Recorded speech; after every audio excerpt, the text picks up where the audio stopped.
Happy New Year, y'all. Happy 2019. It is your PR Diva here. So let's go ahead and break down Surviving R. Kelly.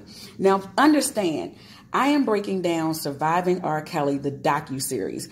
I am not talking about R. Kelly that used to dap you up every time he came into the barbershop, or R. Kelly that gave you a chance at life and took you on tour with him. Nor am I talking about R. Kelly that lived down the street from you that you used to play ball with every day. It's not what I'm talking about. We are talking about Surviving R. Kelly, the docuseries. So I say we start with Aaliyah because Aaliyah obviously is a point of contention for a lot of folks. This is a certificate of marriage. You see I circled down here that this certificate was done in September of 1994, which would have made Aaliyah 15. R. Kelly at the time was 27. So, you know, there's a difference between someone coming to you, or you seeing on the news, you seeing in the tabloids, R. Kelly married Aaliyah. There was really no proof back then. It leaked a little bit. People said it existed. You didn't know. It existed. This is proof. This is the marriage license. So we start there. So we do know that, not for nothing, he married Aaliyah when she was 15 years old. So it kind of circumvents and it kind of brings itself back together because people, now that the docuseries is out, people are saying, well, we knew this already. This is old news. Why are you angry now? Why shouldn't people be angry now? It was okay to be angry back then, but they shouldn't be angry now. I don't understand the logic behind that. I'm sure someone will come into my comments and explain it to me. Then the other question. So I have written down questions that people have been asking as a result of the docuseries. So I'm going to address the questions from my perspective and in my opinion. Where were the parents? I don't know where the parents were. Not all of them. We saw some of the parents in the docuseries. A lot of people are saying, well, if it was my child, she wouldn't have been able to go. I would have never left my 15, 16, 17, 12, year-old daughter be with this person. And it's very easy to say that when you aren't in a position to do that in real life. See, these young ladies saw something that pulled them in to say, this man is my saving grace. I know I can sing. I know I can act. I know that I'm a performer. R. Kelly is going to give me a chance to do that. So even in 2019, we know that our teenagers will argue with us about Fortnite, 2K, anything. Teenagers get to a point where they're rebellious. They feel like they know it all. There's not one parent who has raised a teenager that can say they did not have a moment where their teenager thought that they knew better than them.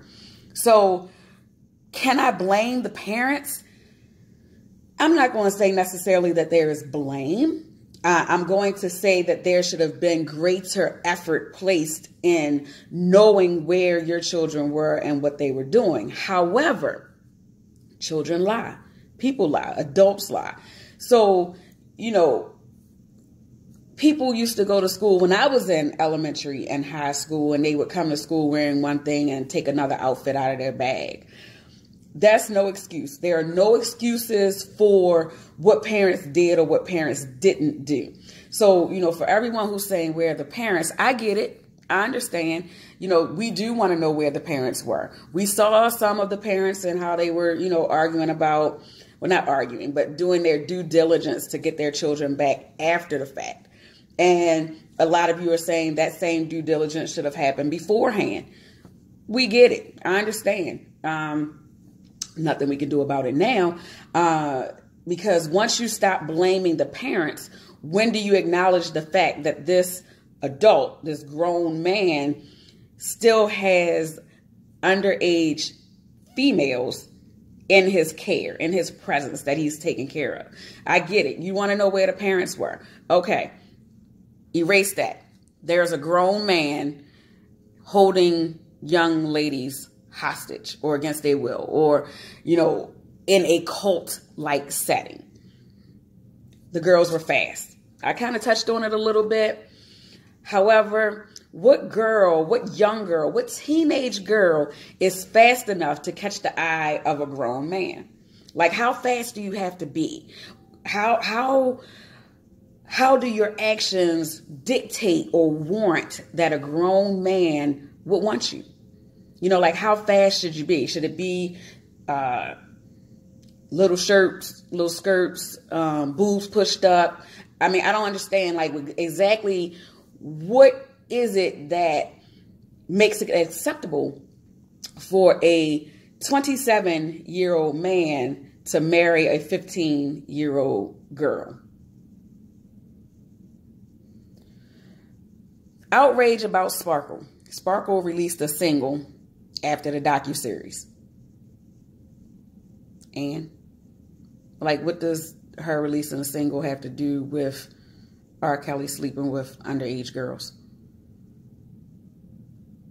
I mean, everybody is, oh, you know, yeah, she's taking advantage. She's doing whatever the case may be. Whatever she's doing, whatever you're angry with Sparkle about, why? What difference does the single have to do with an entire 6-part docuseries about R. Kelly sleeping with young girls? I really want to hear the answers to that part. Andrea Kelly singing in the car, saying that's her baby daddy. Again, what does that have to do with R. Kelly sleeping with underage girls? Yeah, she was traumatized in the docuseries. Yeah, you know, she called him a monster and she talked about all these things, but then she can sit in the car and sing his praises. How can you speak to the mindset of an individual that you don't know or that you know anything about? All you're doing is seeing a 30-second, 1-minute clip of her singing a video in a car. And so that should negate everything that this man did or everything that she said he did to her simply because she sang a song in the car. I don't understand it. And I also, you know, they mentioned about her keeping Kelly as her last name. Tina Turner kept her last name. You know, when you have invested time, energy, your mental space into something, it's not that easy to give it up. And I'm not going to say what happened because I wasn't there. However, when you are presented with evidence, it's very different from someone coming to you and saying, hey, I robbed Foot Locker or something like that, versus them coming out of Foot Locker with a new pair of LeBron 15s on or something like that. And, you know, he went in there without any money. It's very different when you see things versus hearing things. Secondhand information is never going to take the place of something that you're seeing or that you can tangibly acknowledge that you know full hand, this is what happened for real. So a lot of that is what happened with R. Kelly. We saw it. We saw the headlines. We heard the murmurs. We heard the rumors. We knew something was going on, but there was no tangible evidence. There was no person looking you directly in the camera to say, this is what R. Kelly did to me. Not to mention, there was a court case and he was found not guilty. Not for nothing, you know, he had individuals that were allegedly paid off. You know, they said that the wellness checks were known ahead of time because R. Kelly had friends in the police stations and all of these things. However, not everybody can be lying on you. Not everybody is telling the same story. Oh, wait, I'm sorry, because that gets to the collusion and the witch hunt, because all these people have apparently gotten together in a corner to talk about how we're going to bring R. Kelly down. Now, listen, I know that our black men are under attack. 1,000%. I know that our black men get handed a dirty bag more often than not. But what you won't do is take away from the fact that you know R. Kelly was sleeping with a 15-year-old girl when he was 27. That's something that you know. That's something that you know. You also know that there were 3 other young ladies who were under 18 involved with him. You know that. You know it. So let's not take away from the things that we know for real to fill in the blanks with things that we don't know. It doesn't work that way. You can't ignore everything that happened based on the fact that he was good to you, or he's a great person, he's charismatic, oh, he never did me any harm. You can't ignore facts for fiction. You just can't. Like, that's not how it works if you want to find the truth. So, you know, this whole scenario of people coming together to ruin R. Kelly's reputation and to bring him down. What about R. Kelly ruining his own reputation and bringing himself down because he has a problem? If you all are so invested in R. Kelly, speak to R. Kelly about his problems. Don't ignore the problem and act like it doesn't exist simply because he makes good music. Don't act like R. Kelly doesn't like young girls because you've been liking them since the 90s. Like, really look at the proof, the evidence. Look at the mom who was standing in the alley throwing rocks up at the window because she's trying to get her daughter back. Look at the evidence of a young lady who's been gone from her family for 3 years, no contact, because she's with R. Kelly. You know, again, this is not to say that R. Kelly is not nice, that he didn't have great intentions at one point, that he's not a musical and lyrical genius. I'm not saying any of that. We know that. We know that R. Kelly makes amazing music. But we also know that R. Kelly is a predator. And you have to acknowledge that. If not for you, acknowledge it for the other predators that are out here waiting to prey on young girls, waiting to brainwash a young lady who feels like they are going to be the person who saves them. And before I finish, let me talk about the white people.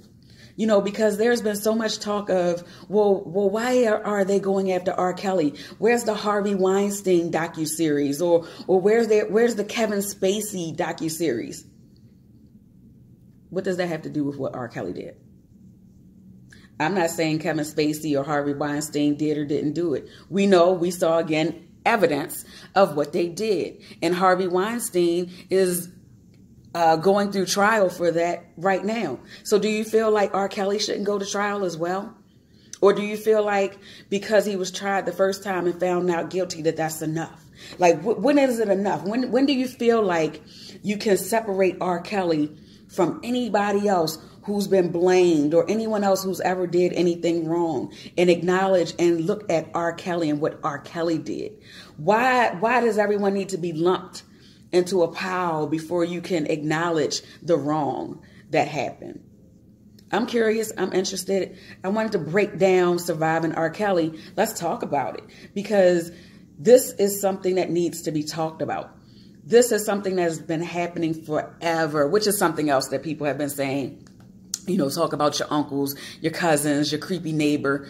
Yes, let's do that. Let's talk about all of it. But we're going to talk about all of it, including R. Kelly, with the cousin and the uncle and the creepy neighbor, because R. Kelly is the creepy neighbor. I'm out.